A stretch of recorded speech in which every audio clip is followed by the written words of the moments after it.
Ассалаумағалейкум барша Қызылорда қонақтары, келіп жатқан қызылордалықтар. Қош көрдік сіздерді. Мен өзімнің осы компаниядағы алған результаттарымды бөлісуге келіп тұрмын. Менде екі жақсы результатым бар, былайша результаттар көп.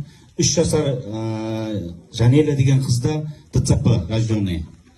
Сол балада результат болды. 14 судорогіден қазір 1 судорога жоқ деп отыр анасы. Даже екі қолымен су ішетін жағдайға келді.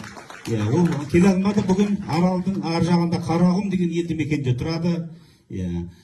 Сондай результат. Сосын өзімнің отымның басында 2 жасар немеремді ел кезіп апармаған жеріміз жоқ. Біздің Қызылорда экологический зона ғой. Қазір балалардың арасында көп бронхиальный аллергический астма деп диагноз қойған Астана. Балада постоянно приступ, удушье, сондай жағдайлар болып, сол балаға 5 ай мерзімінде беріп, сол баламның өзі туған немеремнен результат көргеннен кейін осы компанияны құлай сүйдім.